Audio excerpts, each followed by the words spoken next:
usualmente demuestra que el cerebro se está haciendo más pequeño en ciertas regiones relacionadas con la memoria. Y entonces uno sale de su casa y puede desarrollar dificultades para regresar porque te pierde. Voy a hacer un paréntesis aquí. La enfermedad de Alzheimer es muy raro que se herede. Bienvenidos a un capítulo más de Dosis de Salud en su canal Salud 180. Ya lo saben, todos los miércoles a las 7 tenemos un nuevo episodio para todos ustedes. Denle like, compartan y sean parte de esta comunidad. Y en TikTok ya también ahí los estamos leyendo. En esta ocasión me da mucho gusto presentar al doctor Ramiro Ruiz García, que tiene especialidad en neuropsiquiatría y neurología cognitiva. Es coordinador de la Clínica de Neuropsiquiatría y Neurología Cognitiva del Grupo de Neurociencias del Hospital Ángeles del Pedregal. Y bueno, todas las credenciales y todos los estudios para obviamente tener esta plática tan enriquecedora, que pues es un tema muy interesante, el Alzheimer o estas demencias. Doctor, bienvenido, gracias por estar aquí y pues hay mucho que platicar, ¿no? Claro, muchas gracias por la invitación. Este tipo de foros para hablar de la enfermedad de Alzheimer son fantásticos para informar a toda la población. Ya veremos ahorita algunos detalles del por qué. Claro que sí. Primero empezamos por el principio, como dicen. ¿Qué es el Alzheimer? La enfermedad de Alzheimer es una enfermedad neurodegenerativa. ¿Qué quiere decir esto de neurodegenerativo? Son enfermedades que van destruyendo el cerebro poquito a poquito de manera gradual y progresiva. Y esto siempre ocurre por anormalidades en ciertas proteínas que tenemos en el cerebro. Básicamente así podríamos definirlo. Ok. ¿Y hay estadísticas o como, sí, que nos muestren números, que nos muestren quiénes son más propensos? Sí. Bueno, la enfermedad de Alzheimer es la enfermedad neurodegenerativa más común de todo el mundo. Es la principal causa de pérdida de memoria en todo el mundo. Okay. Y es clásico de personas adultos mayores, clásicamente arriba de 65 años. Son las personas que con mayor frecuencia se afectan, aunque pueda haber personas más jóvenes también que tienen la enfermedad. Existen casos, claro. Uh-huh. Y yo escucho mucho, ¿no? Es demencia, pero no es Alzheimer, o la demencia forzosamente termina siendo Alzheimer. ¿Cómo sería ahí, doctor? Claro. Mira, la demencia es un síndrome. ¿Qué quiere decir esto? La demencia es como un conjunto de síntomas. Uh-huh. Por lo tanto, puede haber demencia por muchísimas enfermedades. Si alguien tiene un traumatismo craneoencefálico, un choque y se golpea muy fuerte la cabeza, esa persona puede desarrollar demencia, es decir, problemas cognitivos. Entonces, la demencia es como el síndrome clásico, característico de la enfermedad de Alzheimer. Okay. Entonces, todos los pacientes con enfermedad de Alzheimer van a desarrollar demencia a medida que la enfermedad progresa. Ok, y entonces, ¿cuáles son los factores de riesgo? Uh-huh. Hay factores de riesgo modificables, que quiere decir que nosotros mismos podemos cuidar para disminuir el riesgo de la enfermedad, y hay factores de riesgo no modificables. Comienzo con estos. Los principales es la edad. Todos, a medida que envejecemos, vamos a tener mayor riesgo de tener enfermedad de Alzheimer, clásicamente arriba de los 65 años. Hay otros factores de riesgo no modificables que incluyen algunos genes. Okay. Voy a hacer un paréntesis aquí. La enfermedad de Alzheimer es muy raro que se herede, muy raro, aproximadamente 1% de los casos. Sin embargo, hay genes que sí incrementan el riesgo de tener enfermedad de Alzheimer. Y por el lado de los factores de riesgo modificables, los que sí podemos controlar nosotros, son básicamente todos los que ya conocemos relacionados a un estilo de vida saludable, como hacer ejercicio aeróbico, llevar una alimentación balanceada, no tener enfermedades metabólicas como diabetes, hipercolesterolemia, que son las mismas que para el cuidado del corazón, por ejemplo, ¿no? Hay otros factores de riesgo modificables que tienen más que ver con el grado de escolaridad. O sea, las personas que, por ejemplo, que no saben leer y no saben escribir, ellos también tienen mayor riesgo de desarrollar enfermedad de Alzheimer en comparación a una persona que tenga un nivel de estudios de doctorado o algo por el estilo. ¿Qué quiere decir? Que entre más preparado esté uno académicamente, esto podría de alguna manera disminuir el riesgo. Y esto hace mucho sentido porque básicamente el mantener la mente activa, estar aprendiendo cosas nuevas día con día, es como un factor protector para este tipo de enfermedades.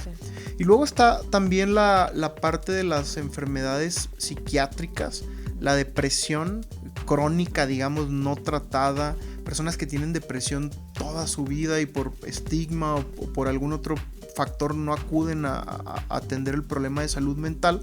Estas personas también tienen mayor riesgo de desarrollar enfermedad de Alzheimer. Golpes en la cabeza también, el traumatismo craneoencefálico de manera independiente también podría incrementar el riesgo de tener enfermedad de Alzheimer. Y por último, que esto también sería como un factor de riesgo no modificable que no mencioné, es el sexo. Las mujeres tienen, por alguna razón que no conocemos del todo, mayor riesgo de desarrollar enfermedad de Alzheimer en comparación a los hombres. Ok, hablábamos ahorita de este tema del desarrollo académico que puede ayudar, ¿no? O modificar este tema del cerebro, pero por ejemplo, si alguien no tiene acceso como tal a los estudios, pero si lee porque sabe leer, o si hace estos juegos mentales, crucigramas o también de números, ayuda. Puede ayudar. Hay algo de evidencia, algunos investigadores dicen que no ayuda, otros que sí. Realmente lo que más ayuda, o sea, no hay una fórmula, no existe como un ejercicio que vaya a ser universal y les vaya a ayudar a todos. Lo que realmente ayuda es aprender cosas que uno no sepa hacer. Por ejemplo, si una persona es experta en hacer sudokus y toda su vida ha hecho sudokus, pues eso probablemente ya no le va a ayudar porque es algo que ya domina.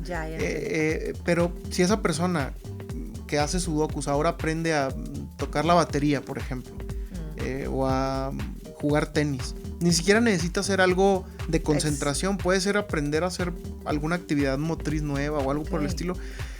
Aquí la clave es el factor de aprendizaje, aprender a hacer algo nuevo, eso es muy importante. Muy bien, y en el tema psicológico, por ejemplo, ¿hay qué se daña del cerebro o qué pueda llevar a la demencia o luego al Alzheimer? Porque hablamos de estas proteínas que están en el cerebro y tal, pero sí, o sea, cuando hablabas de la depresión, es que se van apagando estas proteínas, o no sé si lo estoy diciendo bien, o acabando, pues. Sí, fíjate que es un tema que no está del todo claro. Okay. Lo que se sabe es que personas que tienen depresión crónica desde jóvenes maltratada tienen mayor riesgo de desarrollar Alzheimer. No se comprende todavía si la depresión juega un rol directo en las proteinopatías, le llamamos a estos problemas de plegamiento en las proteínas que hace que una neurona se destruya en la enfermedad de Alzheimer. Pero por otro lado hay personas con enfermedad de Alzheimer que su primer síntoma es la depresión. Okay. Pero ahí ya estamos hablando de un tema que es depresión no crónica, sino depresión en un adulto mayor que nunca había estado deprimido y luego ya comienza a desarrollar los síntomas clásicos de enfermedad de Alzheimer. No se comprende el por qué la depresión como tal juega un rol, pero la depresión de por sí en personas jóvenes también hace que el cerebro se haga más chiquito, no a la misma magnitud de la enfermedad de Alzheimer, pero es una enfermedad con problemas biológicos ya bien descritos en el cerebro que sí hacen que cambie la función del cerebro como tal. Sí, claro, se reduce, como bien dices, la masa encefálica. Se puede reducir la masa encefálica, okay, exacto. Se puede reducir. ¿Cuáles son los síntomas del Alzheimer? Los síntomas clásicos son problemas graduales, progresivos, de memoria de corto plazo principalmente. Es decir, una persona que no recuerde qué desayunó o que platique la misma historia varias veces al día porque se le olvidó que ya la había contado. Eso es muy importante porque muchas personas no le hacen caso a esto pensando que no hay un problema de memoria en su familiar o en su amigo, porque recuerdan muy bien en qué escuela estaban o recuerdan muy bien cosas del pasado. Pero eso es parte de la enfermedad. Lo que se afecta primero son los problemas de memoria de corto plazo principalmente. Y luego hay otros síntomas que también son característicos de la enfermedad de Alzheimer, aunque no tan de manera temprana, pero son los que le llamamos problemas de navegación, que es como si fuera un problema en el GPS que todos tenemos integrado en nuestro cerebro, y entonces uno sale de su casa y puede desarrollar dificultades para regresar porque te pierdes, porque el mapa mental, tu GPS mental se empieza a alterar también un poco. Y luego hay otros síntomas menos comunes, pero que también vemos, como problemas para procesar la información visual, es decir, no son personas que no tienen ceguera, no tienen problemas para ver, pero tienen problemas para entender lo que están viendo. No le agarran bien las formas a las cosas. Hay problemas también para tener habilidades manuales, como cosas previamente aprendidas, como agarrar un lápiz o agarrar una cuchara. Eso también se puede alterar y se desarrollan este tipo de problemas. Y luego hay problemas conductuales, problemas de desinhibición conductual, aunque esos son mucho menos comunes. Desinhibición conductual, por poner un ejemplo, personas que a lo mejor eran muy propias socialmente, pues ahora socialmente empiezan a decir groserías o a piropearse a la gente ahí de manera inapropiada, ¿no? Que a veces puede ocurrir. Sí, y afecta no nada más a la persona que lo está viviendo, sino justamente a todo el núcleo.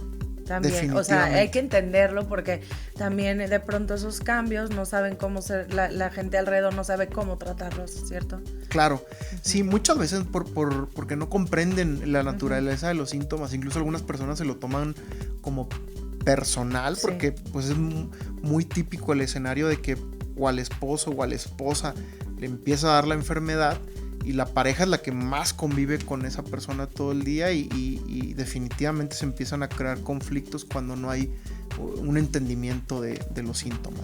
Y cuando comienzan los primeros síntomas y alguien lo detecta y entonces va con el médico, se puede, o sea, ya no se va a curar, pero puede postergar, digamos, la sintomatología. Claro, sí, aquí la clave es detectarla en estadios tempranos, porque es cuando más intervenciones tanto terapéuticas como de rehabilitación se pueden hacer.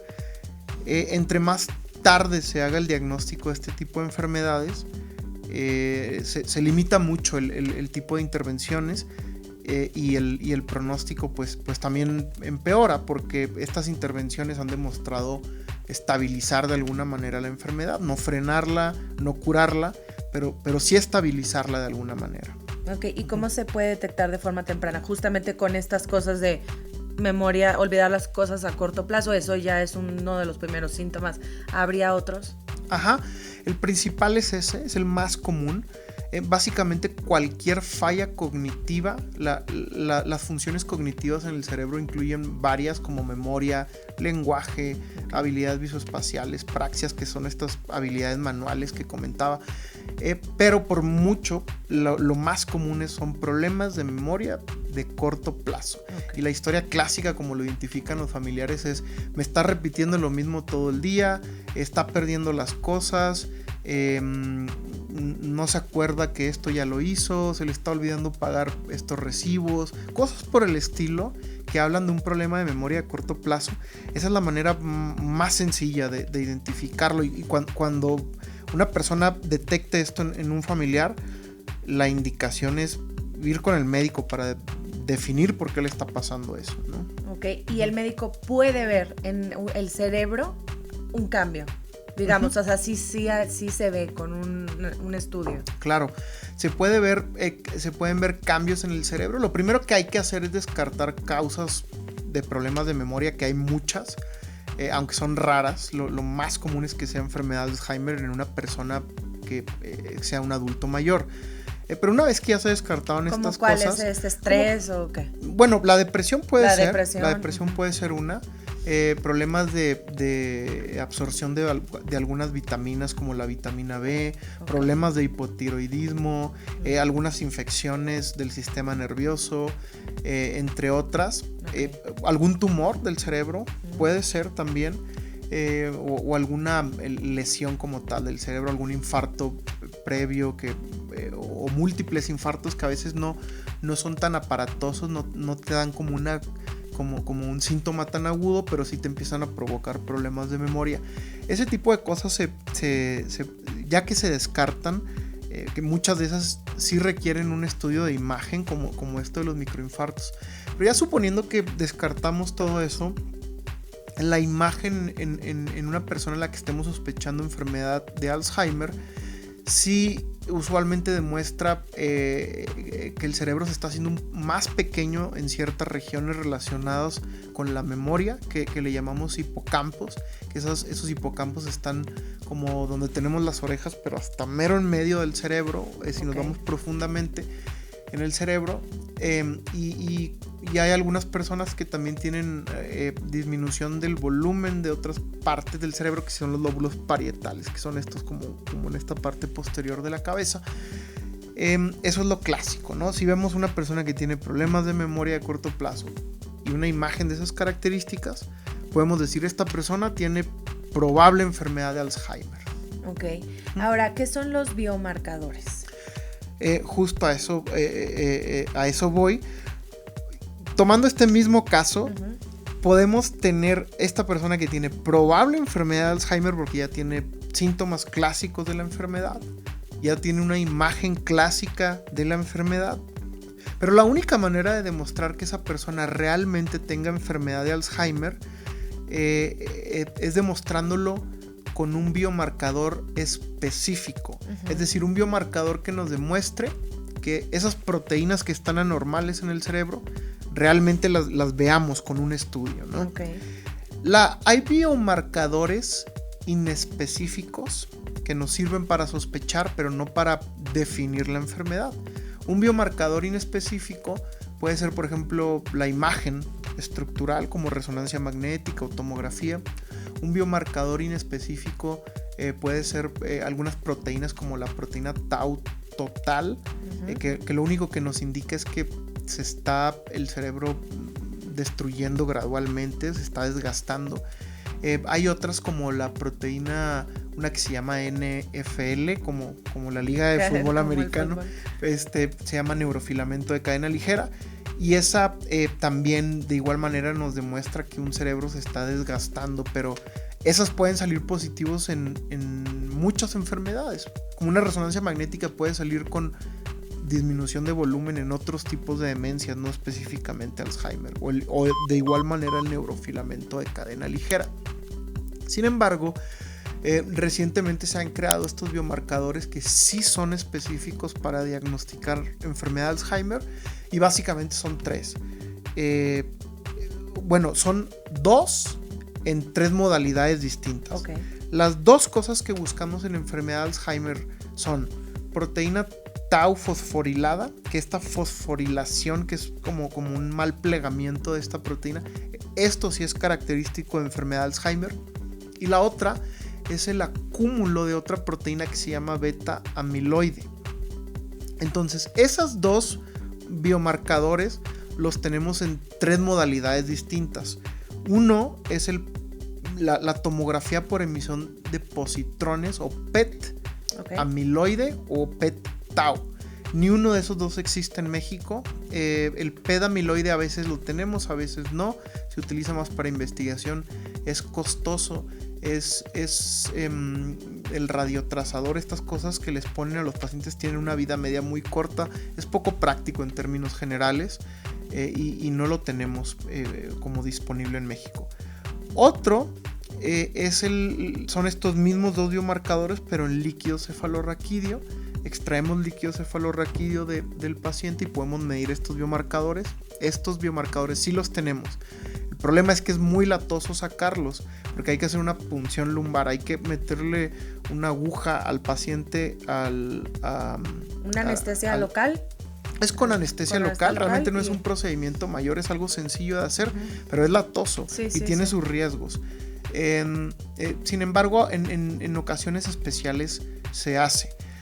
Y por último, tenemos los biomarcadores que son los más nuevos, tienen muy poquito, que son los biomarcadores en suero. Es básicamente sacar una muestra de sangre, como cuando vamos a cualquier laboratorio a medirnos la glucosa, y ahí mismo también se puede detectar la proteína tau fosforilada, que se llama 217, en la específica para el suero, y también beta amiloide lo podemos detectar ahí.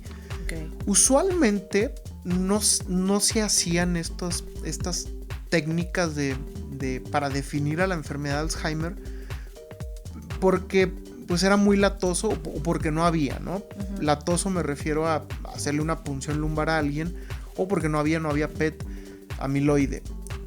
Saliera positivo o saliera negativo, casi siempre los tratamientos y las estrategias de rehabilitación pues no iban a cambiar, ¿no? Sí, ya había muchos factores que se indicaban que era un Alzheimer, por ejemplo. Exacto.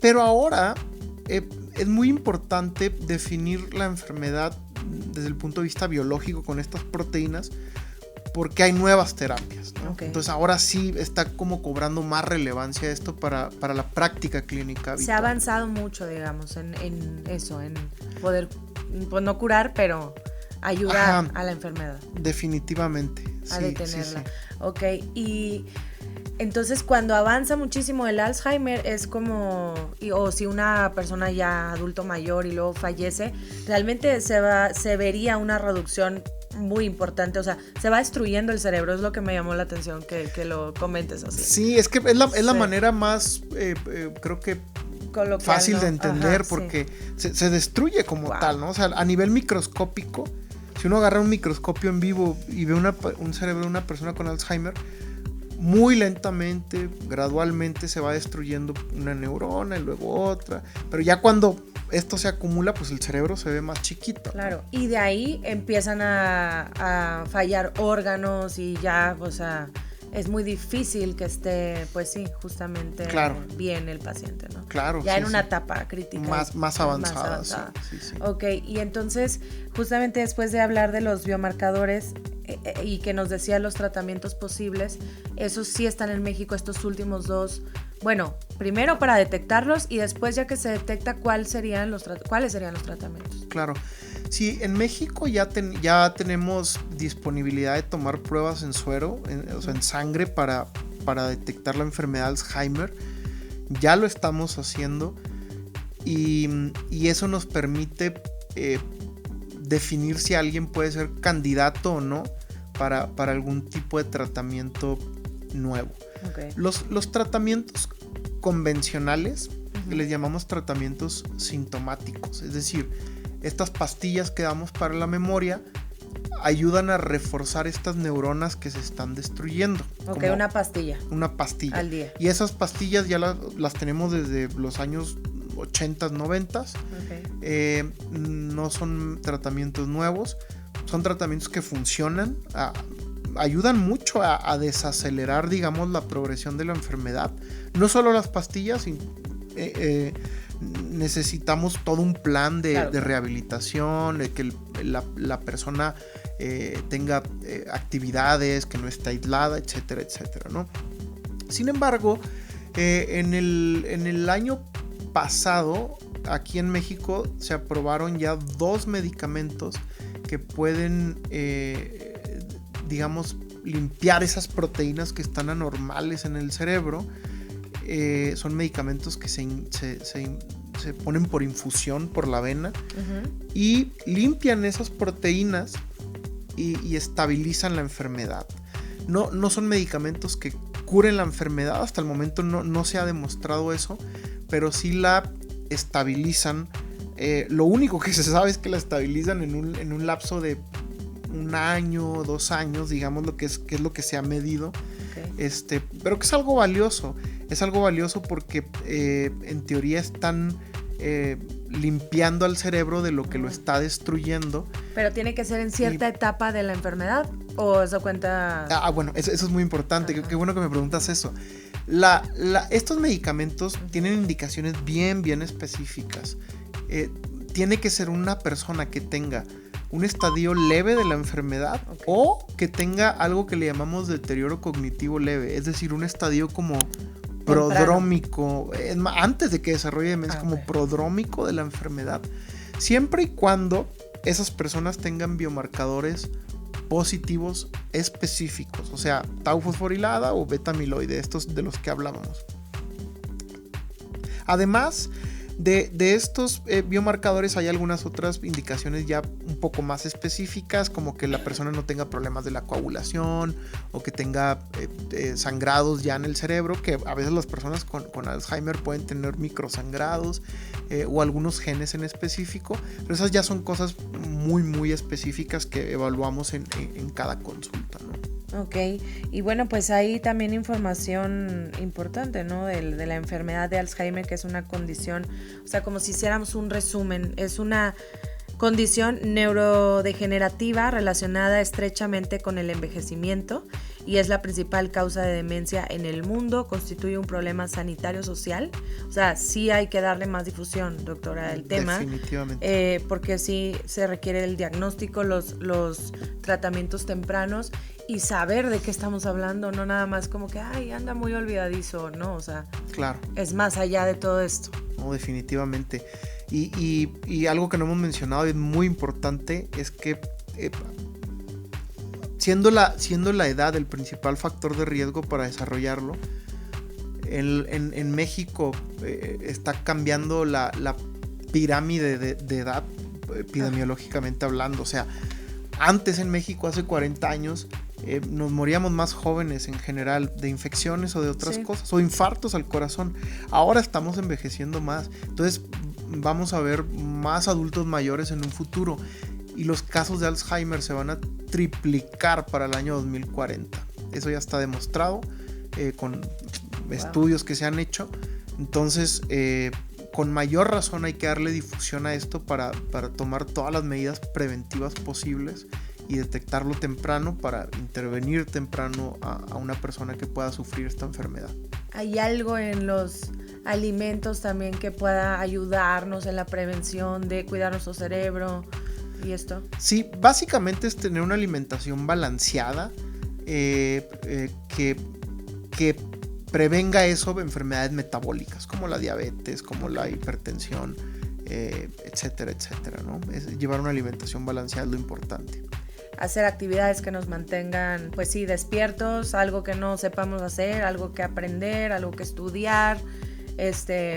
Obviamente, pues todos los doctores creo que concluyen en evitar el estrés y cosas que sabemos que nos dañan, que hoy es difícil en este andar del día a día, pero hay que encontrarle las formas, ¿no? Claro, el ejercicio físico aeróbico es un buen método para lidiar con el estrés y es un protector para la enfermedad de Alzheimer también.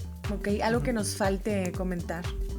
Creo que comentamos ya los puntos más relevantes. Yo nada más nuevamente insisto para todos, para todo el público, no tomemos a la ligera los problemas de memoria. Los problemas de memoria no son normales a ninguna edad, no porque sea un adulto mayor, es normal, no le va a pasar nada.